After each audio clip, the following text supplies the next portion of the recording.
Сайн байцгаана уу? Руна ТV суугтаа тавтай морилцгаано уу? Өнөөдөр та бүхэндээ Солонгос улсад гарсан нэгэн хэргийг ярих гад бэлтгэлээ. 2019 оны 12 дугаар сарын 23-ны өдрийн 13 цаг 20 минутын орчимд Гёнгнам мужийн цагдаагийн газарт түргэн тусламж хүссэн дуудлага ирдэг. Дуудлага хийсэн хүн нь нэг эмэгтэй байсан бөгөөд баргал хашгиран байж тусламж гуйж исэн. Гэртэн зодоон болж хүний амнаас маш аюултай байдалд байна гэж хэлдэг.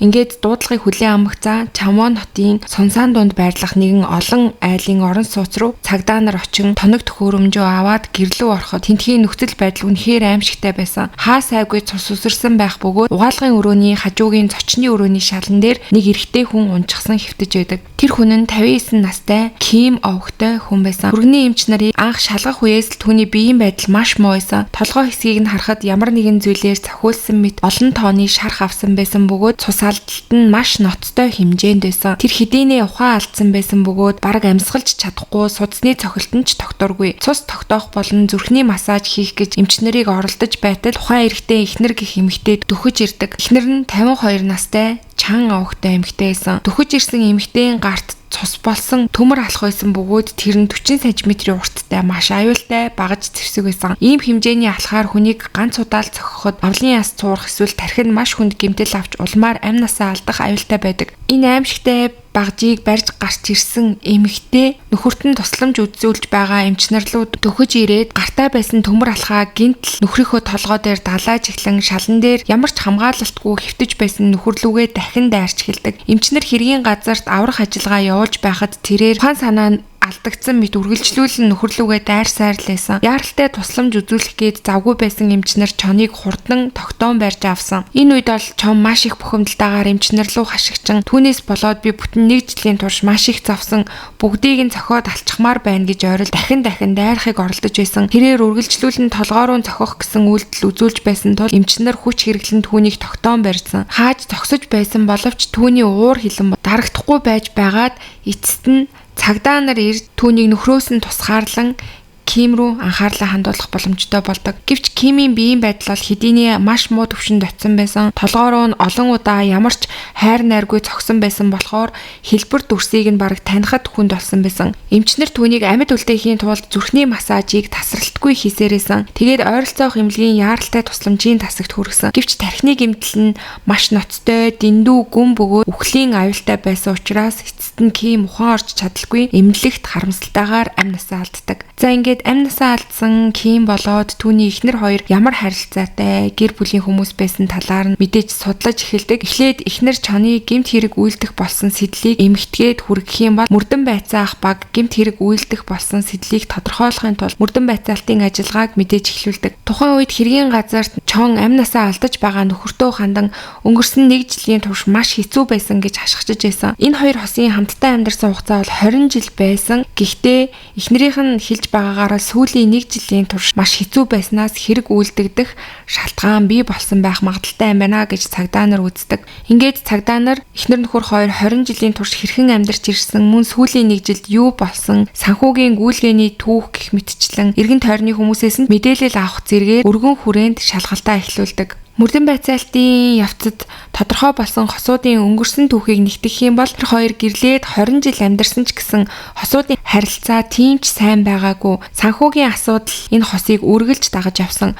Нөхөр Кимийн хувьд тогтвортой ажилгүй байсан бөгөөд ямар нэгэн тодорхой санхүүгийн чадвар, ур чадваргүй нэгэн байсан. Амьдрал нь өөрөө үргэлж өдөр өдрийн орлогоороо өдөр хоногоо өнгөрөөх, өөрөөр хэлбэл арай ядан амьдарч байсан гэсэн үг. Гэр бүл нь мэдээж идэж ууж амьдрах ёстой байтал нөхөр нь тийм үүрэг гүйцэтгэж чадахгүй байсан тул эхнэр нь амьдралын төлөө зүтгэхээс өөр аргагүй байсан. Хүүхэд нь өсгийн зэрэгцээ энэ хэргийг мөрдөх явцад хөшөөд болон төрөл төрөстэй мэдүүлгийг нэгтгэн үзэхэд эхнэр чон амьдрахын тулд гудамжны худалдаа хийх, заримдаа даатгалын мөнгө зэргээр амжиргаагаа залгуулах гэх мэтчлэн хийж үзээгүй ажил бараг л түнд үлдээгүй байсан. Ийхүү байдлаар амьдралаа авч явахыг хичээсэн ч гэсэн ядуу зүдүү амьдрал нь бол дээр тэхгүй л байсан. 2019 оны 1-р сард энэ хоёрт асар том үйл явдал тохиолддог. Энэ нь юу исэн бэ гэх юм бол нөхөр Ким нь хуглаанд хождог. Бүр 1-р байранд хожсон байсан. Тэгээ санхүүгийн гүйлгээний түүхийг нь харахад дураа хасуулаад түүний гар дээр хүлээн авсан мөнгө нь бүхэл бүтэн 780 сая вон орчим байсан. Тэгэхээр энэхүү хосуудын хувьд бол 780 сая вон гэдэг бол мэдээж маш их мөнгө, үр дүн нь хизээж төсөөлж байгаагүй ийм их мөнгөтэй болсон гэсэн үг. Насаараа ажиллаж хуримтлуулсан ч хизээж 780 сая воныг бол хуримтлуулах боломжгүй тийм их хэмжээний мөнгөө гинтл нэг өдөр суглаанд хоцсон гэсэн үг. Ингээд одооноос бидний амьдрал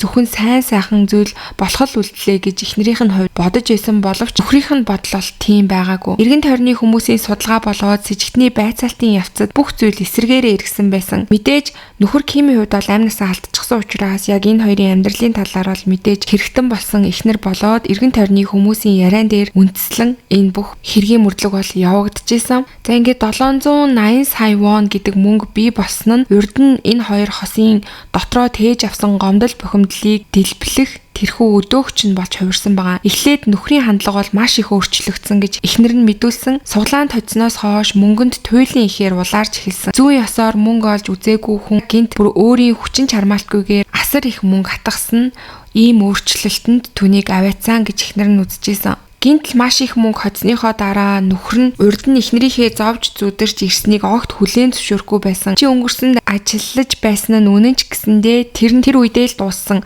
Одоо энэ хожлын мөнгө бол миний ачаар би сайн байсан учраас олсон мөнгө гэх мэтээр эхнэрийнхээ өнгөрсөн зовлон зүдгүүр гэр бүлээ авч явах гэж хичээж байсан 20 жилийн туршид хичээж зүтгэсэн зүтгэлийг нь үл тоомсорлож эхэлдэг. Тэгээд би санхүүгийн хувьд бол илүү давуу талтай гэдгээрээ эхнэртээ гайхуулж эхнэрээ байнга дорд үзэж эхэлсэн. Үгээрч зогсохгүй энэхүү хожлын мөнгийг зэвсэг болгон эхнэрээ бүр тэр байтугай боловсролын төвшин доогуур гих мэтчлэнгээр хүртэл доош нь хийж ярьж эхэлдэг. Сүүлдээ бүр эхнэрээ доош нь хийгээ зогсохгүй эхнэрийнхээ гэр бүлийнхэн хадам ээж аваа хүртэл үл тоомсорлож доромжилсан үг хэллэг үйлдэл зэргийг тасралтгүй давтан гаргаж эхэлдэг. Ингээд мэдээж өөрийгөө болон гэр бүлээ доромжлуулж эхэлсэн чоны уур хилэн бол хуримтлагцаар л байсан. Ингэж багаад 2019 оны 12 дугаар сарын 23-ны өдөр шийдвэрлэх нэгэн үйл явдал болсон байгаа. 13 цагийн орчим чон болоод Ким хоёрын гэрт эхнэрийнхэн төрсөн ихч ирсэн. Ингээд гуруула байсан байгаа. Тэгээ тухайн үед болохоор гуруула хоорондоо ярилцаад эхнэр чонгийн хувьд гэртээ засвар хийх үү, гэрээ өөрчилөх үү, өөр газар руу нүүх үү гэх мэтчлэн амжиргаагаа сайжруулах талаар бол ярилцчихсэн. Анхандаа ердийн яриа өрнөж байсан ч эндээс урд нь мэдэгдээгүй байсан нэг нууц ил болдог. Энэ нь юу исэн бэ гэх юм бол нөхөр Ким нь эхнэртэйгээ зөвлөлтгүйгээр 700 гаруй сая воны хожлын мөнгөн дээрээсээ асар их хэмжээний зээл аваад газар худалдаад авчихсан байсан. Энэ газар нь болохоор Кёнгнам мужид байдаг нэг газар байсан. Тэгээ үүнийг болохоор ярианыхаа дундуур санамсаргүйгээр амнаасаа нөхөр нь бол яриад гаргачихдаг байгаа. Мөнгнөөс болоод үл тоомсорлогдож байгаадаа гомдож ядаж байхад дээрээс нь өөртөө зөвлөлтгүйгээр цулааны мөнгөө бүгднгийн газар худалдаж аваад үрчгсэн гэдгийг сонссон эхнэрийн уур бол бүр маш их хүрсэн. Ингээд нөхрөөсөө чи яг хэдэн төгрөгийн зээл нэмж авсан юм бэ? Газраа хідээр авсан? Яг яах гэж авсан гэх мэтчлэн асуудлуудыг бол мэдээж нөхрөөсөө асууж эхэлсэн. Тухайн үед бол хэргийн газарт эхнэр чонгийн ихч хамт байсан. Хожим цагдаагийн мөрдөн байцаах үйл явцад ч гэсэндээ чонгийн ихч бол мэдээж тухайн үед юу болсон талаар гэрчийн мэдүүлгийг бол өгж исэн. Тэгээ энэ үед хэлэхдээ нөхөр Ким нь надад энэ асуудлыг шийдвэрлэх эрх мэдэл нь байгаа. Би өөрөө энэ суглаанд мөнгийг хоцсон учраас өөрөө тэр мөнгөө хаана яаж зарцуулахаа мэднэ гэд эхнэрлүүг ямар ч тийм гэмжсэн шинжгүүгээр уурлаж эхэлсэн. Тэгээ энэ үед нь бол мэдээж чонгийн уур бухимдал бол бүр эцэстээ тулсан. Нөхөрлүүгээ хашгичж эхэлсэн. Тэгээ яг энэ үед болохоор нөхөр Ким нь зочны өрөөний хажууд байдаг угаалгын өрөө рүүгээ очин төмөр алах бариад гарч ирсэн гэж байгаа.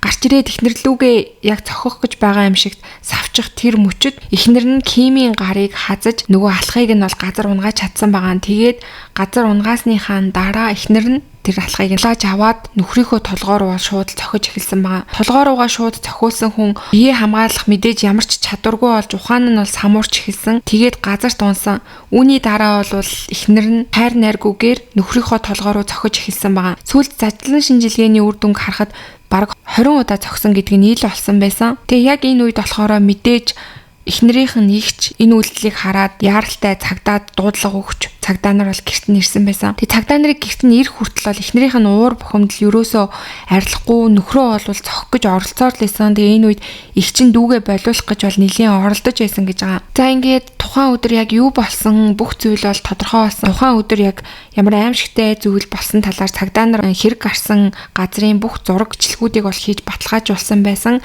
За тэгээд мэдээж бол шүүх хурал болсон.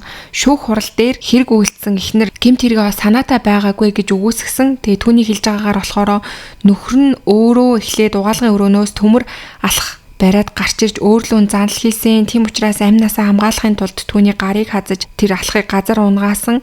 Гэхдээ үүний дараа бол мэдээж уур бухимдал, гомдол нь сэтэрч гарч ирэн өөрийгөө бас яг юу хийж байгааг хянах чадваргүй болсон байсан гэж хэрэг үлдсэн талаараа ярьж исэн. Шүүх бүрэлдэхүүн бол бодит нөхцөл байдал болон нотлох баримт тодорхой байгаа тул түүнийг шинжилж үзээд аргагүй хамгаалалтын хязгаарыг хэтрүүлсэн үйлдэл байна гэж үзсэн. Тухайн өдөр хэргийн бүх үйл явцыг харж дуудлага өгсөн чонгийн ихч бас гэрчийн мэдүүлгийг өгсөн байсан. Тэгээ ихчийнх нь хувьд бол шүүх хурал дээр мэдүүлэг өгөхдөө хэрэг гарах үед хохирогч алах барьж угаалгын өрөөнөөс хамгийн түрүүнд гарч ирсэн нь үнэн боловч нөхрийн хувьд бол эхнэрлүүгээ чанга цохих гэж байгаа дүр зураг үзүүлээгүй, зүгээр айлах гэж байгаа юм шиг харагдсан гэж мэдүүлсэн байсан. Мөн хөнгөнж бай, хүндж бай, занл хийлэлд өртөж байгаад үр дүнд нь чон нөхрийнхөө гарт байсан алхахыг булааж аваад гарыг нь хадсан. Тэгэд үүний дараа бол нөхөрлөгөө дайрсан гэдгийг баталгаажуулж хэлж исэн. За тэгээ уг нь бол хохирогчийн өмгөөллийн талаас бол санаатай гэж үзэжсэн. Яагаад гэвэл эмч нарыг ирээд нөхрийг нь аврах гэж оролдож байхад хүртэл эхнэр нь